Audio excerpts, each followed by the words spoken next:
E a próprio contexto da história do nascimento da clínica, da história do nascimento dos hospitais, onde o Foucault, por exemplo, uma referência bastante interessante nessa obra dele, do nascimento da clínica, onde ele trata esse período da criação do hospital, ele fala desse processo de hierarquização dos médicos, onde o médico está sempre no topo dos profissionais da saúde e onde esse saber dos doutores ele cresce exponencialmente.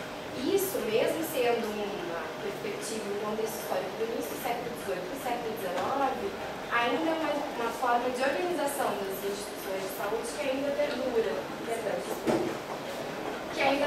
colocar, só para eu colocar. Então, assim, esse processo de hierarquização das relações nos hospitais são bem definidas e ela é bastante vertical. Por isso, é que elas fazem remeter assim, também a um processo da teoria clássica das organizações, onde a gente tem as teorias das administrações nesse contexto, das quais eu trouxe só duas que eu vou mencionar bem rapidamente, só para a gente fazer essa introdução nesse assunto, que é a teoria de Taylor, né, que fala sobre os princípios que orientam essa prática, fundamentada na eficiência da prática máxima, né, onde você tem uma produtividade máxima. E essa produtividade não é só uma produtividade da quantidade, mas também da qualidade da saúde que você está oferecendo, já fazendo essa analogia. E a teoria de Fayol, que é uma premissa da divisão do trabalho, porque as instituições, as organizações de saúde, elas são muito divididas, muito organizadas em setores departamentalizadas e trabalham muito na especificação dessas tarefas. Diante disso, e apesar dos avanços da tecnologia, de todas essas discussões que a gente fez ao longo do tempo, da mudança do conceito de saúde, enfim, as estruturas e as organizações de saúde, elas ainda não têm uma lógica mecanicista, uma lógica racional, e essa lógica é muito fundamentada nas normas e nas padronizações. Então, a gente chega no porquê o uso dos protocolos. Então, o que são essas normas? Elas são essas estruturas que são definidas e que são caracterizadas por uma realidade bastante concreta e fundamentada na técnica. Acho que eu vou passar para lá para não ficar perto da porta, porque não atrapalha o pessoal aqui. E elas são fundamentadas na técnica. Então, dessas normas, dessas padronizações que a gente utiliza, a gente destaca então os protocolos, e a gente trouxe nesse slide qual o conceito de protocolos que a gente vai usar. Os protocolos são recomendações desenvolvidas de forma bastante sistemática para auxiliar os profissionais da saúde e os pacientes na decisão adequada de circunstâncias bastante específicas. E de que maneira eles podem auxiliar, né? Isso a gente vai pensar, tudo pode passar. E os protocolos, assim, na prática do dia a dia, tanto na assistência quanto em meio acadêmico, a gente escuta uma variabilidade de nomenclatura desse conceito bastante vasta. Então a gente escuta falar em guidelines, em padrões clínicos, em protocolos, em guias, em algoritmos, enfim, uma série de nomes. Em verdade, existe uma diferença no formato e na estrutura, como cada um deles é montado, mas o Instituto de Medicina dos Estados Unidos, e a gente preferiu trabalhar com essa definição, onde a gente denomina e chama de protocolo tudo aquilo que é usado para normatizar e padronizar, sem estar muito preocupado com a forma em que esse material é construído. Então a gente vai seguir chamando até o final dessa apresentação de protocolos.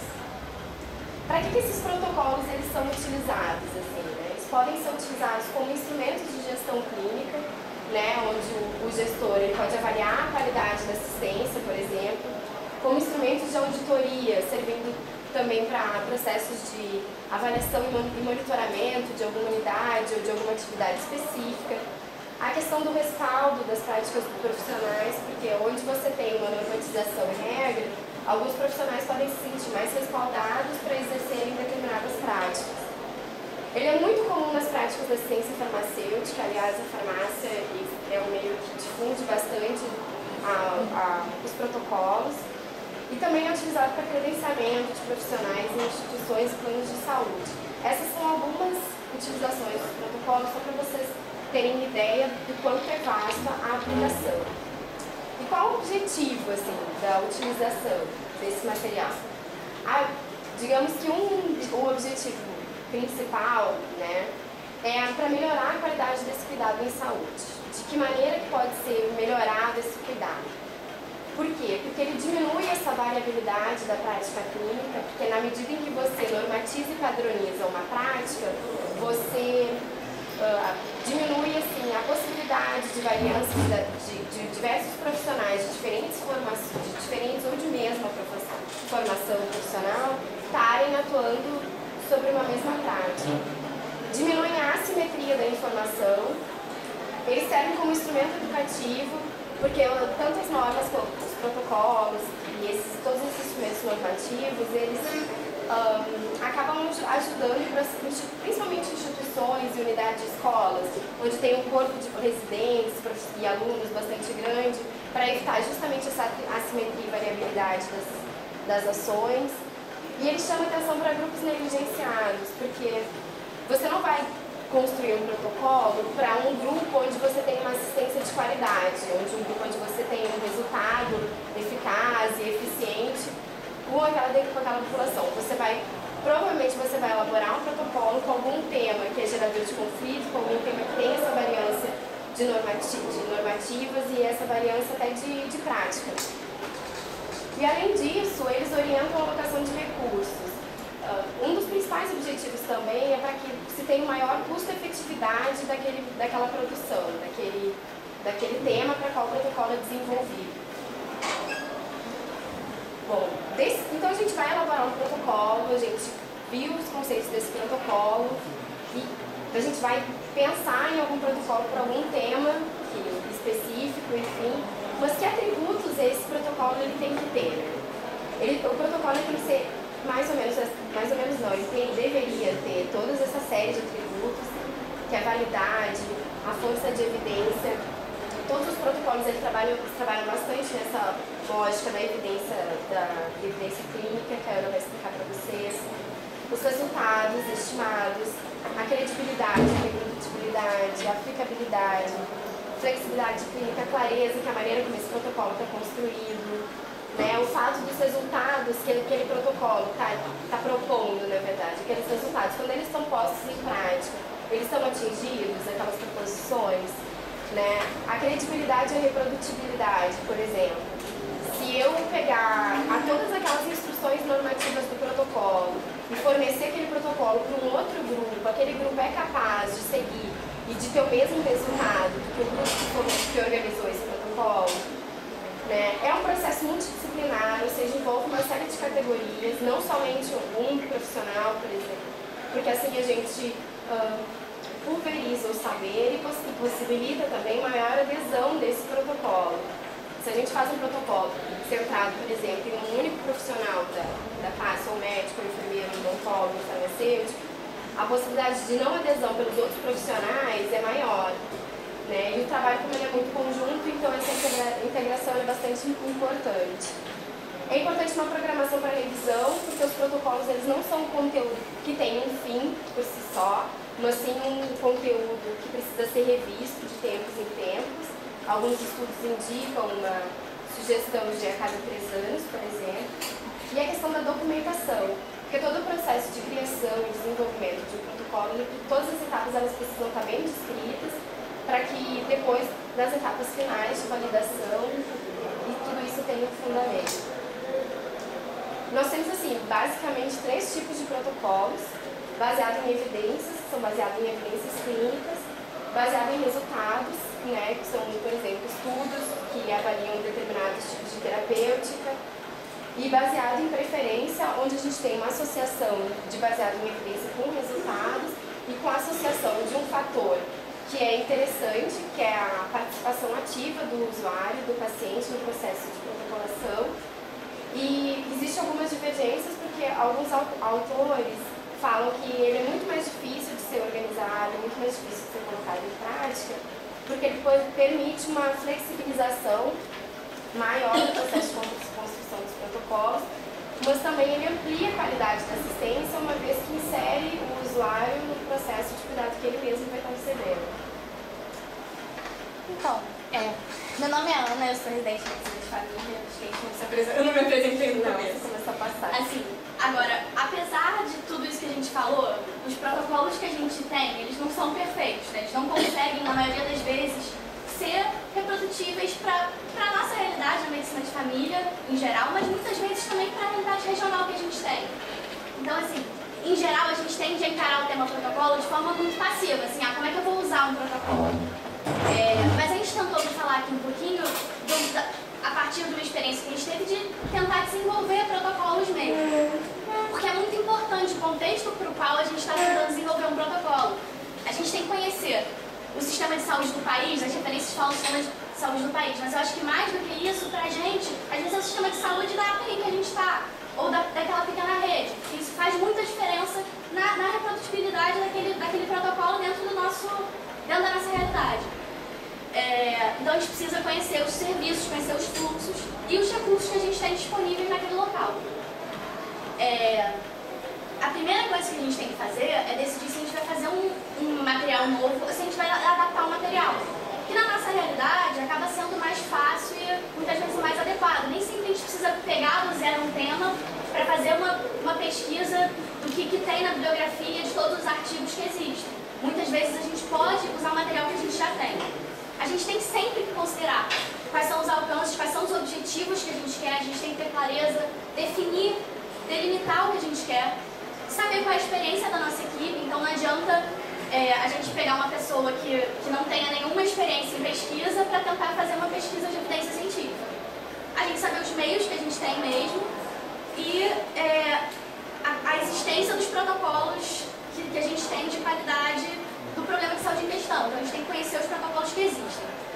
Mesmo adaptando um protocolo, a gente tem que ter sempre claro que a gente tem que manter uma metodologia de avaliação e síntese da evidência. Não adianta a gente chegar e, não, então vou só adaptar sem compreender, sem tentar avaliar a evidência dos protocolos que estão sendo apresentados, mesmo dos antigos. E até porque essa metodologia de avaliação, toda a metodologia, ter clara ela durante todo o processo, bastante no processo de implantação do protocolo. Então, assim, é importante que a gente tenha caráter multidisciplinar, que até o que a Amanda falou, porque a gente tem diferentes aspectos da atenção ao problema, ao problema-tema que a gente está abordando, que quando a gente tem um profissional só, a gente tem dificuldade de olhar para ter esses olhares diferentes. A gente tem que ter conhecimento em busca, em avaliação, síntese da evidência e considerar sempre conflitos de interesse, que as referências obrigam que tem que estar constando impresso no protocolo. Aí como é que é esse desenvolvimento, que é até um pouco que a gente vai tentar discutir amanhã um pouco mais na oficina que a gente vai fazer. Vou ter que falar bem rapidinho, porque o nosso tema é bem curtinho. A gente primeiro tem que delimitar bem o tema. A partir do tema, a gente tem que elaborar perguntas. A gente precisa saber o que a gente quer saber desse tema. Então, assim, até porque a pergunta que a gente quer fazer, ela vai delimitar o tipo de pesquisa que eu tenho que fazer. Se eu quero saber se uma droga é eficaz no tratamento de alguma coisa, eu vou procurar um ensaio clínico randomizado ou uma revisão sistemática. Agora, se eu quero saber qual é a experiência, o exemplo que eles dão qual é o problema que os médicos têm em utilizar protocolos, eu preciso de um estudo qualitativo. Eu vou ter uma referência diferente que eu tenho que buscar, dependendo do tipo de pergunta que eu estou fazendo. Então eu preciso ter clareza disso na hora de começar a elaborar o protocolo. Depois a gente faz a busca, que pode ser diferentes estudos, dependendo do que a gente estiver procurando. E aí, assim, a gente vai avaliar o nível de evidência, que é uma coisa que a gente vai discutir também um pouquinho melhor amanhã, que não dá muito para entrar no mérito agora. E formular as recomendações, que é com certeza a parte mais difícil do processo, porque nem sempre a gente tem evidências que são... Nem sempre a gente vai ter uma evidência que vai ser lá grau 1, a gente não vai ter É difícil a gente muitas vezes ter uma evidência com força suficiente, que não tenha nada conflitante, que não tenha outros aspectos. Então, essa formulação de recomendação é o processo mais difícil, com certeza. Depois da gente fazer isso, todo o protocolo deve passar por alguma revisão externa, que aí a gente vai discutir um pouquinho como é que acontece isso para as recomendações finais e ter um produto definitivo. Depois disso, tem uma parte que é muito importante também, que é a gente difundir, disseminar e implementar. Difundir é o quê? Você distribuir mesmo os protocolos, eles existirem na rede, você ter na clínica, ter no seu armário. Outra coisa é assim, a gente disseminar as informações para as pessoas. Então você em algum momento ter ter algum meio em que você vá trabalhar aquelas informações com os profissionais. Agora, outro passo é implementar, que é de fato transpor isso para a prática, que é o mais difícil de acontecer. O protocolo precisa ser usado no cuidado dos pacientes.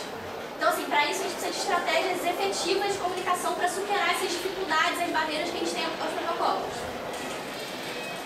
Então, assim, algumas estratégias a gente colocou, assim, com relação aos profissionais: distribuir o material, trabalhar em educação continuada, os consensos, fazer visita educativa nos campos, ter sempre auditoria e feedback para tentar o tempo todo estar editando esse material, ter sistemas de lembretes, que é uma coisa que a ideia é que nos próprios prontuários eletrônicos você possa ter lembretes lembrando do que tem que ser feito de acordo com o protocolo.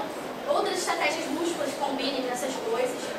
A coisa dos mecanismos de incentivo e de punições, que é meio controverso, né? De você ter um pagamento por performance se você está seguindo o protocolo determinado para aquela doença. Nas organizações, você manter uma estrutura física e pessoal que permita colocar em prática. A maioria das referências fala a coisa da reguladora e administradora, que para a gente seria uma coisa mais de um gestor acima, mas você ter mudança em legislação, em contrato de gestão, em fluxo que permita. E para o paciente e para a população ter participação ativa no processo é muito importante, de conhecer, saber que existe o protocolo. Agora, a gente foi olhar assim, por que a gente tem de barreira, que os médicos têm dificuldade, os outros profissionais têm dificuldade em colocar em prática o protocolo. Primeiro, assim, muitas vezes eles questionam a validade externa daquele protocolo que foi desenvolvido em um determinado local, da rigidez e da dificuldade para aplicar a pacientes individuais, medo disso atrapalhar, interferir na relação médico-paciente, na relação enfermeiro-paciente, na relação com o profissional.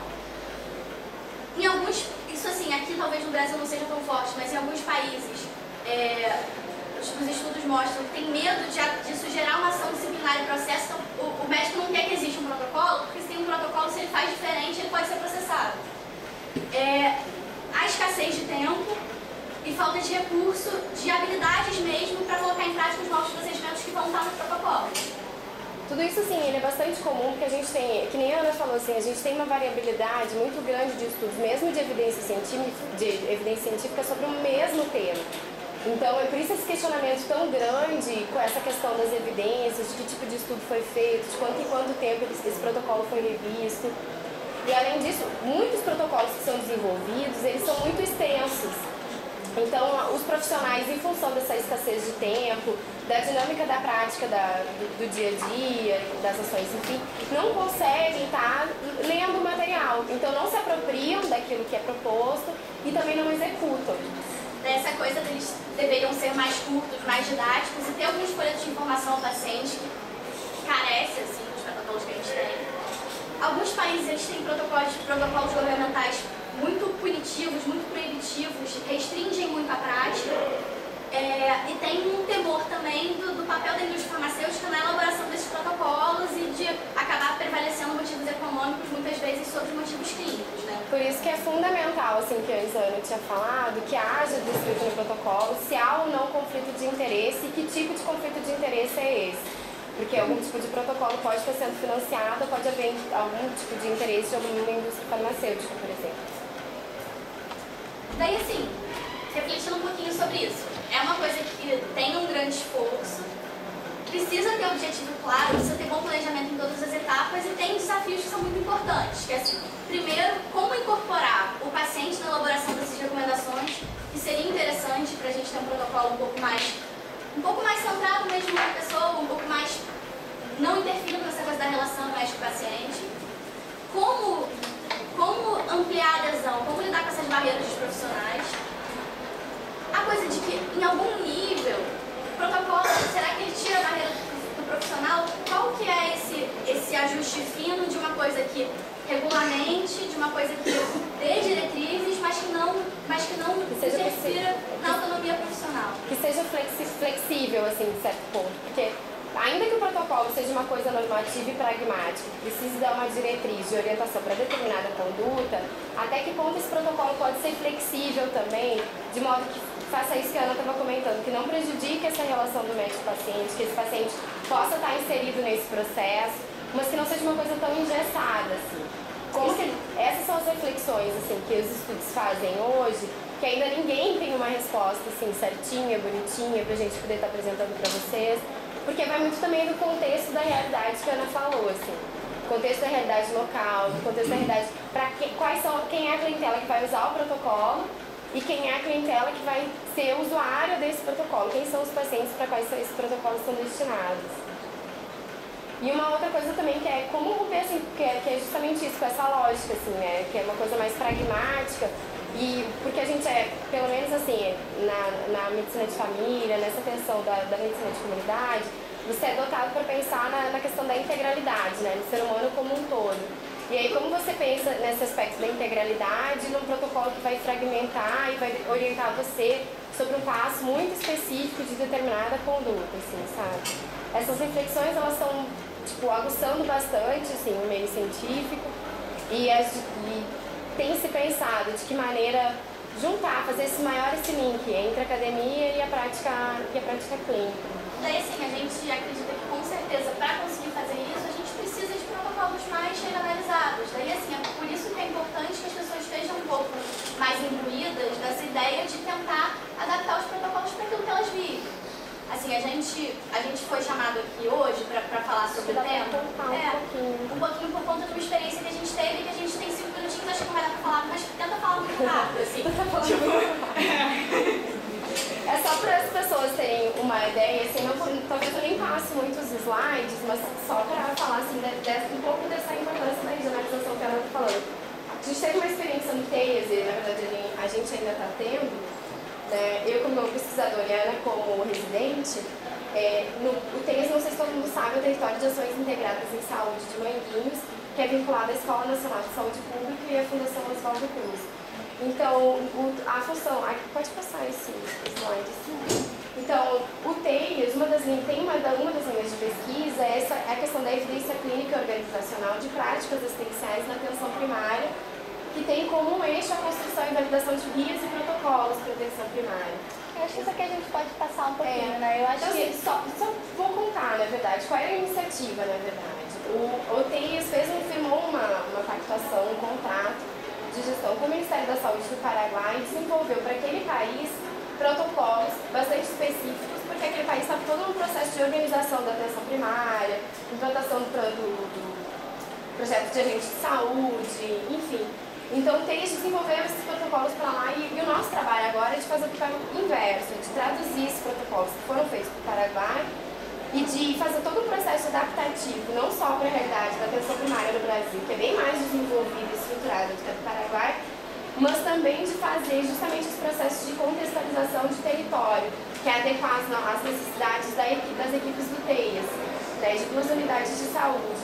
Então, esse processo de adaptação passa por tradução ou pela construção de algum material ou de alguma etapa do processo que não tenha sido descrita no protocolo que foi desenvolvido no Paraguai, uma adaptação do conteúdo da realidade, com busca de evidências, busca bibliográfica, realização de grupo nominal e consulta dos protocolos guias já desenvolvidos. Esses protocolos que a gente desenvolve no TEIAS, eles têm uma metodologia diferente dos protocolos que a gente está habituado a ver.